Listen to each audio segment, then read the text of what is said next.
Well, hello, man cavers. What are we doing today? Another car-related video, I'm afraid. Mrs. Mancave's little Citroen is due a mini engine service. So we're going to be cracking on with that. Roll the credits. Ha! Welcome to the Man Cave. Let the games begin.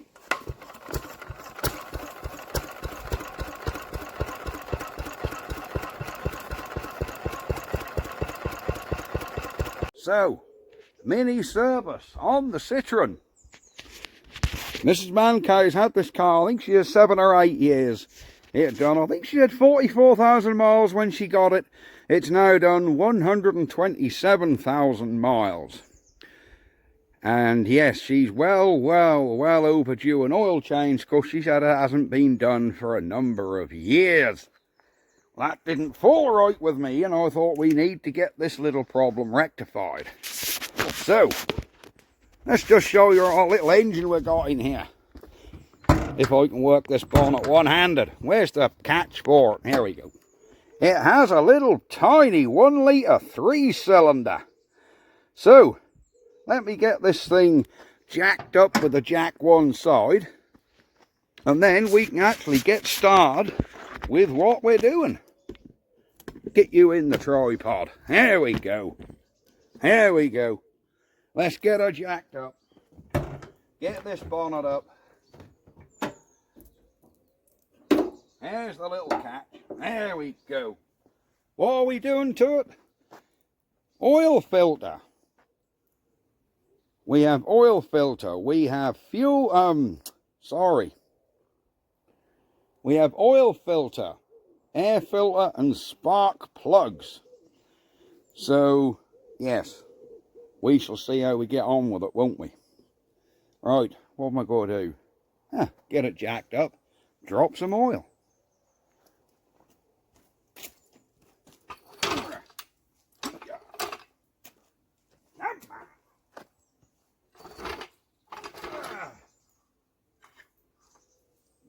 Where's our jacking point? We got a good strong jacking point here. Get back down a minute. Oh, well, if we get the jack underneath. Come on, there we go. We're under the jacking point now. That'll do nicely. She's only lightweight.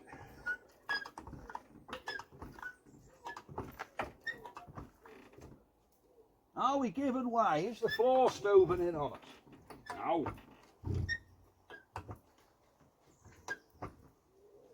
No, we're going up there a tree. Oh.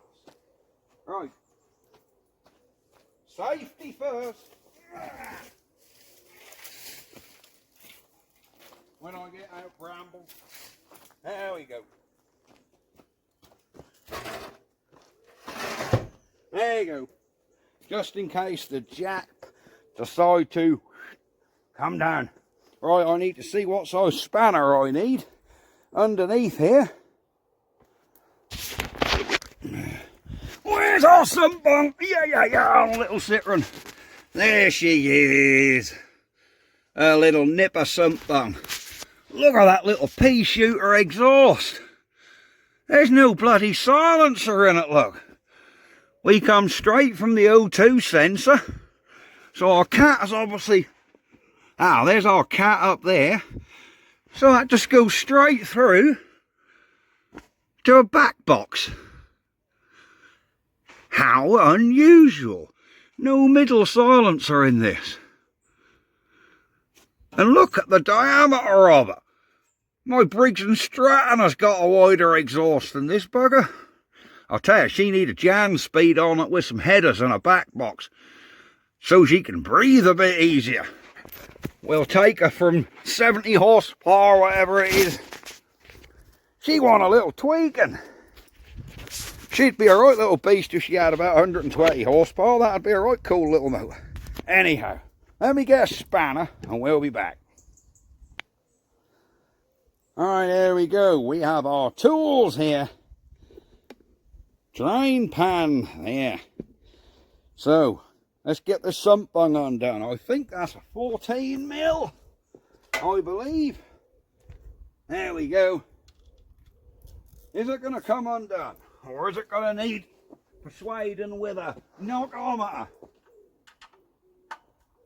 Hammer! Oh, that was a lot less dramatic than I thought. I thought that was going to be a bit tighter than that. Let's get our waste oil tray under here, and this is where I get black fingers no matter how quick I try and be. Oh, it was close that time,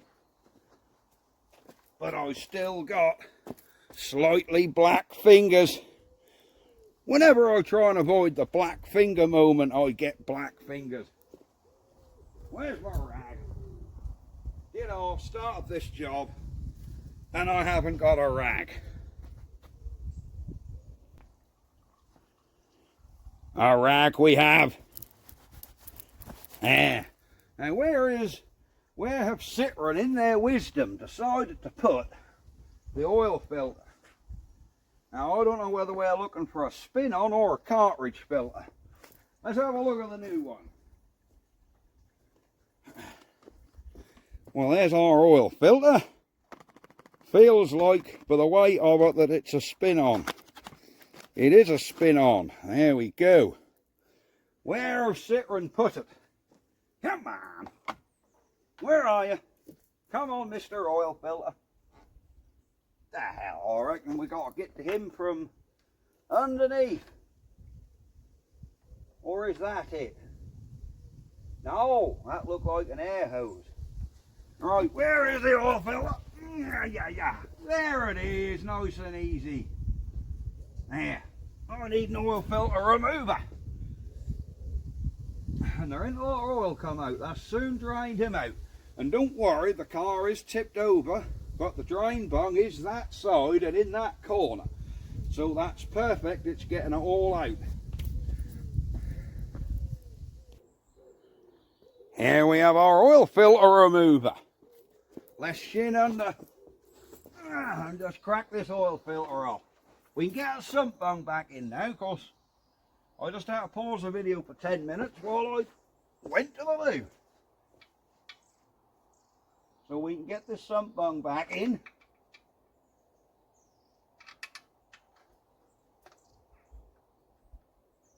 So we don't get drips everywhere.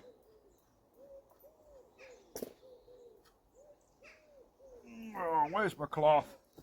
Oh, don't you love oil changes? There we go, I stripped him off. Right, let's get this filter clip on.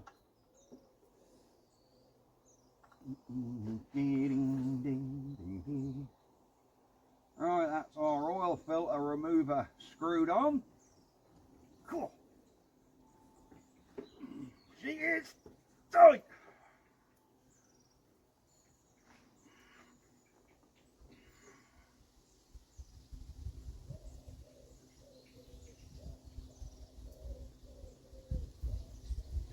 There you go.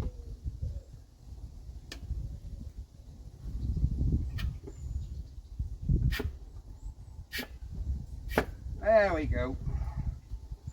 Right, she's hand loose. Whoa! We gotta let him drain.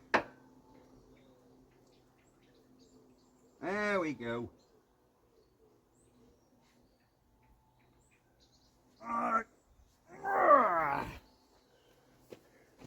There's our old oil filter. Cool, she's been on there a bit of a time, hasn't it? Yep, I think she's been on there a while. If you can hear a distant reversing horn, warning, this vehicle is reversing. That will be the bin man, I think. Right, I don't want to teach you guys how to suck eggs, and most of you probably know this already. But when you put a new oil filter in, get a dab of oil on your finger and just put it around the rubber O-ring. That will protect this O-ring from getting a grip and ripping up when you screw it on and tighten it up a little. And it'll also make for it easier to come off next time. There you go. So we've got a little bit of oil on that seal. So we can now get that screwed on. I'll tell you what, this little old car don't have a lot of oil in it. Christ. I'll show you that in a minute. Alright, let's have a look. There we go. Spin him back on.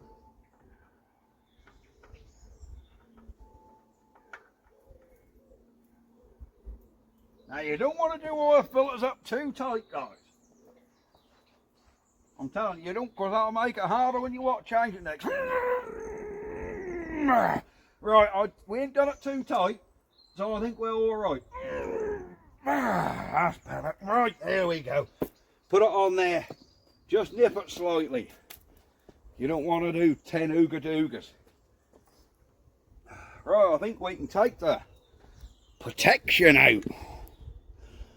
Lower him down again. Because we're pretty much done under there, I think. Then we got the job under the bonnet of the spark plugs. Oh yes. That all sounds stuff. We've got our stay out the way. Let's just drag our carpet out the way so the wheels don't go on it. There we go. And let's let him down. Nice and slowly. There we go. There we go. Jack out. Excellent. Right. Let's get under the business side of this little 3-cylinder. Because we need to do sparking plugs. Which I can see one coil pack under there. So somehow this lot got to come off. Right. This could be exciting. I assume we're going to take off this clip here. There's a big air pipe clip at the back, which you can actually do with your fingers. That's good. We can do all of them with our fingers, look. Excellent. I think there's just a mounting plate here. I can't see it bolted anywhere. Let's get this air filter cover off. Of course, we're changing the air filter anyway. Unless Citroen have actually done us a nice little job where we can get to the plugs. Ah, right, I see. Okay. I see what that done. There we go. That is a lot easier than I thought. Here's our air filter. I have seen a lot worse, but I've seen a lot better. That's nice and clean, that side, actually. So, yeah. Are we going to blow it out? No, I think we'll do it properly. So, let's now undo these little, look like 10 mils. And be getting them plugs out. Are they 10s? They are 10s. So let's undo these little coil packs. This is where one of the bolts ring off. Have faith, young man, have faith. They won't ring off. Don't say things like that. Oh no, they're all coming undone, look. Oh, that one was a bit nippy. There we go. And this is where we break a wire in the wiring harness when we take all this off. And then we start the car up, and that's got a fault light and running on 2 cylinders. Wouldn't that be lovely? I like how somebody has even marked these coils. Look, 1, 2, 3. That's written on it with pink pen, look. There's one, and there's no oil on the end of that, so the valve cover gasket is good. That actually looked like a new coil to me. Look at the age difference between them coils. Yep, that middle one's definitely been replaced. I reckon these two are originals, because there's like yellow staining around them. This one hasn't. So I reckon that middle coil has been replaced. I shall have to ask her if it went in for running troubles. Right. Let me get a socket what'll go on them plugs. Right, we have our socket. Somebody just turned up. I just had to pause the video because a customer turned up with my next job. Ooh, I don't like how these plugs are turning. Ooh. Oh no, she's alright. She's alright. Well, let's see what these spark plugs. Ah, that's it, that come loose now. They were just a little bit. They were a little bit tight. Let's get these plugs out.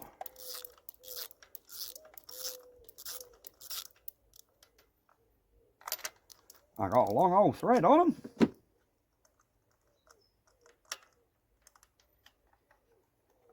There we go. My goodness. Is there meant to be a gap that big? I suggest we have a look at the new plugs. Well, this plug ain't even tight. Wow, whatever's going on here. Did you see that? That plug just come undone. Wow, it's finger tight. Wow, bizarre. This one was tight, this one was finger tight. That plug there seemed to have a really massive gap. Now, are all the plugs like that, or is that one just burnt away because that's been in there so long? That's got a sizable gap as well. How's this plug doing? Is this one going to be tight? Pretty much the same as the first one. Which points again that this middle coil has definitely been changed. Because it seems funny that these two end plugs, 1 and 3, were obviously not been out in a long time. That middle one was finger tight, along with this new looking coil. Alright, we'll have a look at these plugs and we'll read the engine. I mean, that seems to have one heck of a gap in there. Look at that gap in that plug. You don't measure that in thous, you measure that in quarters. That's quarter bloody inch, I think. There we go, there's our plug. We have an LF66G NGK. So let's look at number 2. He also got a quarter inch gap in there. Electrodes are a little bit grey, but she's burning right. Lovely colour. That's exactly what colour your plugs need to be. Not sooty, not white. That perfect like sand colour. Spot on. Right, let me get the new plugs. And we will see what it's like. And here we go.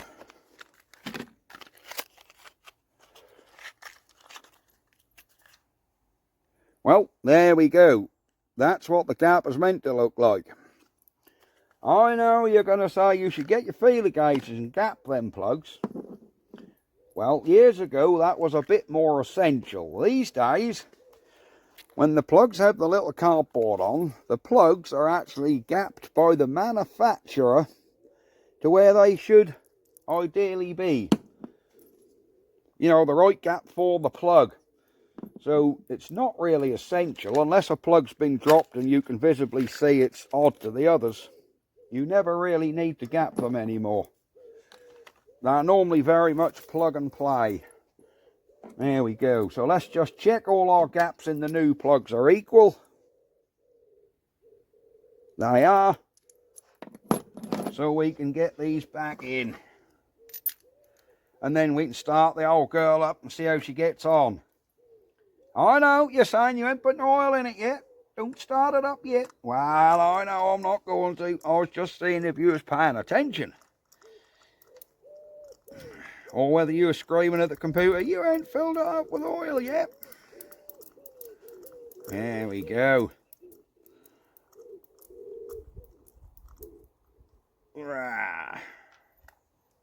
That's one in.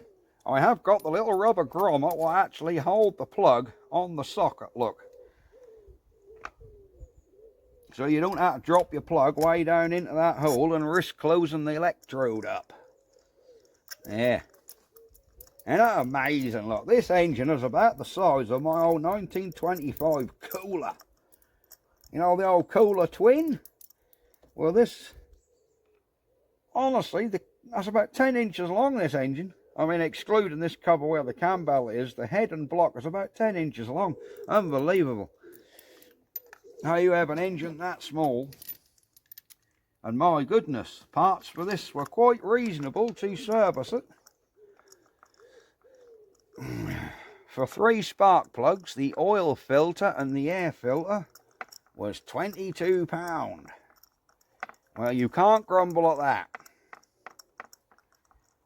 Just to put some context into that job, a set of spark plugs for my XK8, 8 spark plugs for that are £130, just for the spark plugs.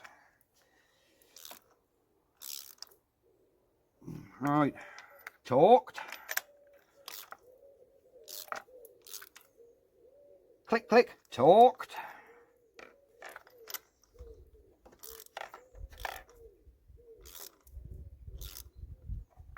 Click, click, torqued.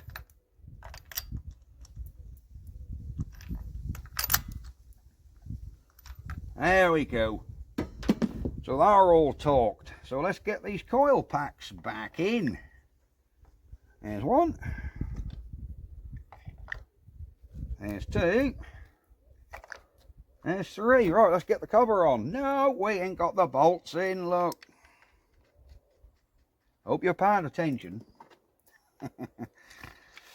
There we go.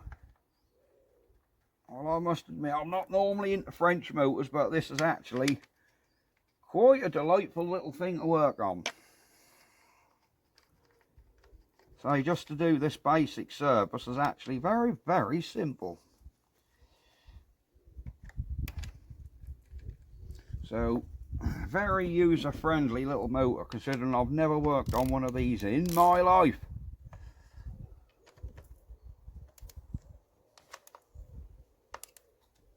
Alright, let's get the tension back off them coils. There we go. Alright, that's that little job done. Our airbox ain't got no leaves in, no dust, which is good. Let's get our new air filter in here, look. Here's our air filter if any of you guys need the part number. There we go. This air filter is very different to the old one. It'll fit the same, but look at the design difference. This one's actually got a pre-filter on it. This one hasn't. Is this a genuine Citroen one, this black one? No, that's a man filter, so it has been changed. Made in India. Yeah, that air filter has obviously been changed. Look at that, in she goes. Marvellous. Alright. Now we've got to get this back on. We've got to get our air pipe back in. Where is it? We've got to undo this hose clip, get that air pipe on, and let the hose clip up. Oh, that's gone on there a lot easier than I thought. There's a hose clip on here as well. Come on. Let's nip him up. There we go. Get that breather on. Get that hose clip back down. There we go. We're back down. Air filter clipped in. Come on. Cool. Come on. There we go. Right. That's got him clipped in. We need to tighten the sump bung and add some oil. So I should have tightened that sump bung fully, shouldn't I, before I let the jack down. But I'm sure I can do a reach around. Let me just go under there and tighten that. Right, that's got that sump bung tightened. There's how much oil we got out of the old girl. That much, look. There ain't a lot of oil in there, is there? There we go. Right, what do we need to do? That's right, I need to go get my funnel, don't I? We need to get my funnel and get some oil in. Alright, there we go. Hey-ya! So we need to get our oil in there. Yeah. Right, let me get the oil.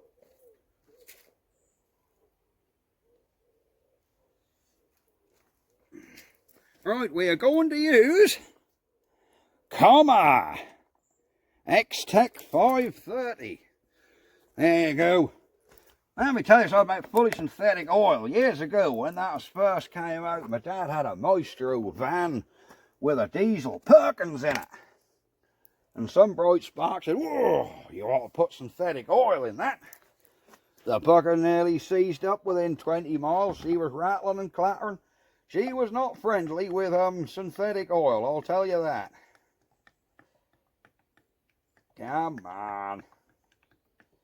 This has got to take forever. Let me get a bit sideways motion. Here we go. We're going in steady now.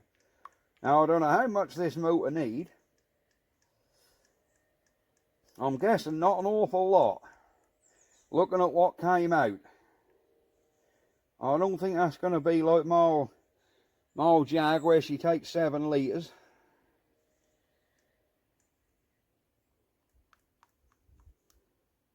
I reckon you're probably looking about 2.5, 3 litres. Alright, what have we done here? We've put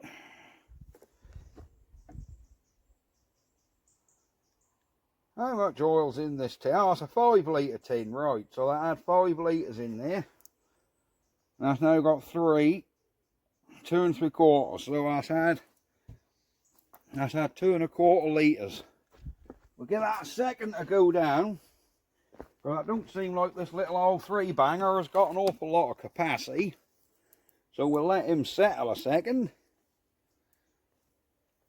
And then we'll give him a check. We want a little bit over the full. If you remember, we've got to fill the oil filter. So as soon as that starts, that's going to pump a couple 100 mil or so into the oil filter. Well, we can actually see we're now on just coming on to the minimum. So we're going to want a little bit more, but I wouldn't say too much more.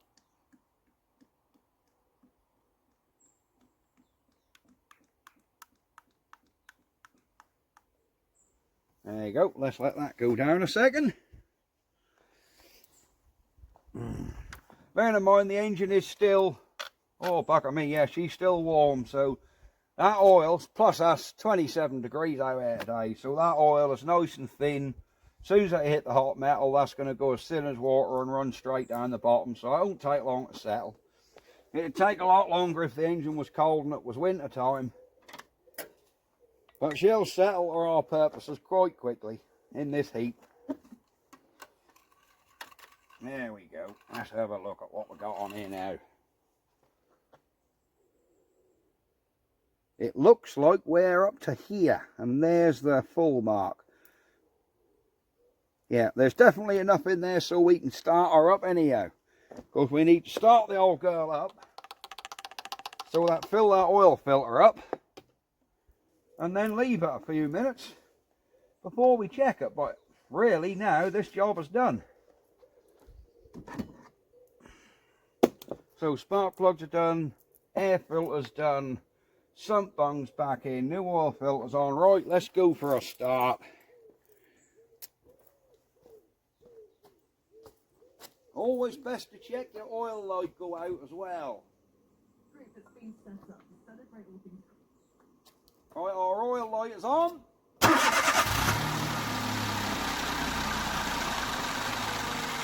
Oil light is off. So she's built up oil pressure. There she is. 127,000 miles.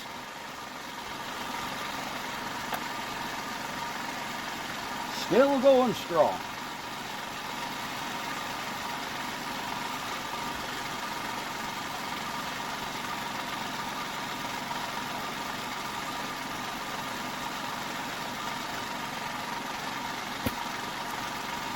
Excellent.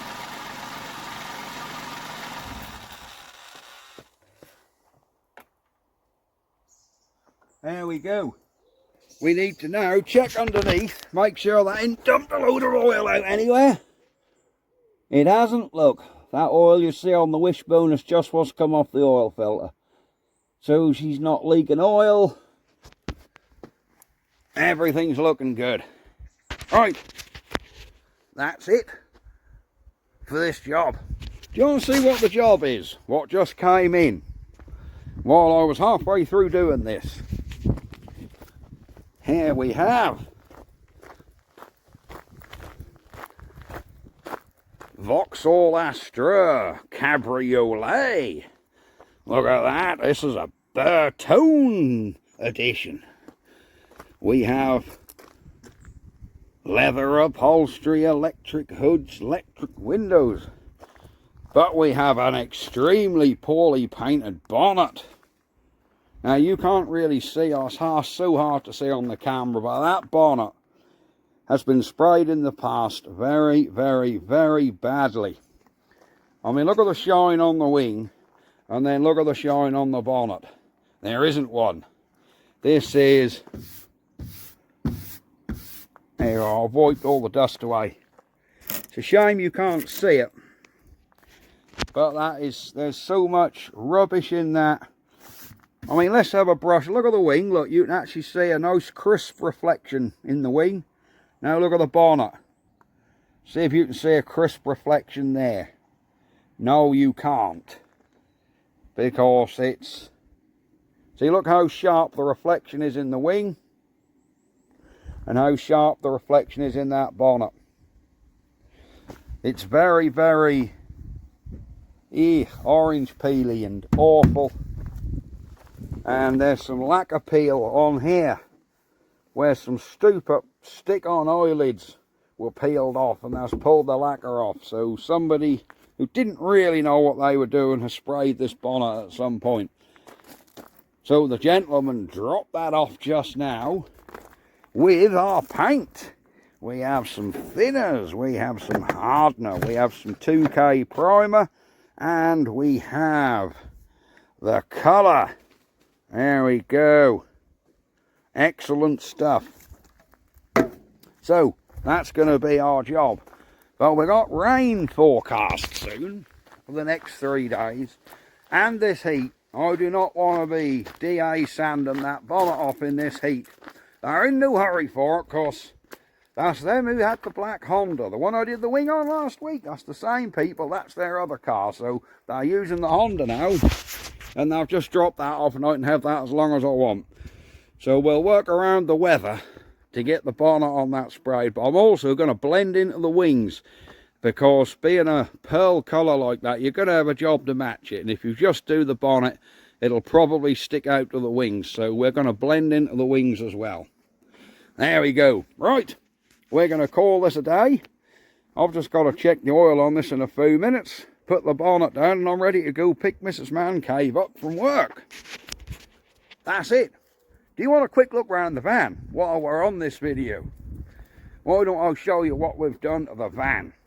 Now, you've seen the bodywork done. There's been a couple more developments inside. You've seen the seats before I put in the front. Look at them. We have also, excuse the rubbish, we've also got a nice grey and black cab mat in there. So we've got these lovely seats with the armrests. Look at them seats. Aren't they beautiful? With all the working belts. We've got the cab mat, which looks absolutely brilliant. But in the back, we have put a lino floor in. Look at that. Ignore the plywood. I'm standing on that so I don't mark the lino. We've also found on the Face Space Marketplace, we have found a seat. The guy had 7 of these that come out of an old closed down hairdresser's, what they were refitting or some fine thing or other. And he had 7 of these seats. And I thought, do you know, they'll go with the colour scheme we're having in the van, because we're going sort of two-tone grey in here. And with that seat base being grey and the top sort of bluey grey, it's going to look good. So this is how we got so far. There was a plug socket in there, we believe. That looked like a hole for a plug socket. So there'll either be a plug socket, or I was thinking, because this top lift up, I might put the hobby batteries under there with the inverter and the split charge unit, and possibly the solar controller, if it'll all fit without overheating. I could possibly put them in there, and then have a battery charge state unit on the front, have a little gauge and a USB to charge your phone, make a little panel up over that hole. Perfect. But yeah, this is how far we've got with the van. So we've got our ceiling in, which you've seen already, with our working downlighters. We have our flooring in now, which is lovely. I have got to put this aluminium trim around there. And there we go. Yes. So that's what we've got done on the van. Say, she's looking much better. I gave her a wash the other day and she's looking a lot better for a wash. Right, that's it. We're going now. We're rambling. I know you guys like a long video, but you like to see me doing something, not just waffle on. But I thought you might want to see the next job and the van. Right, that's it. I'm going. So, Citroen C1, 3-cylinder, 1 litre. How to do mini engine service. That's all for now. Bye-bye for now. Ha ha!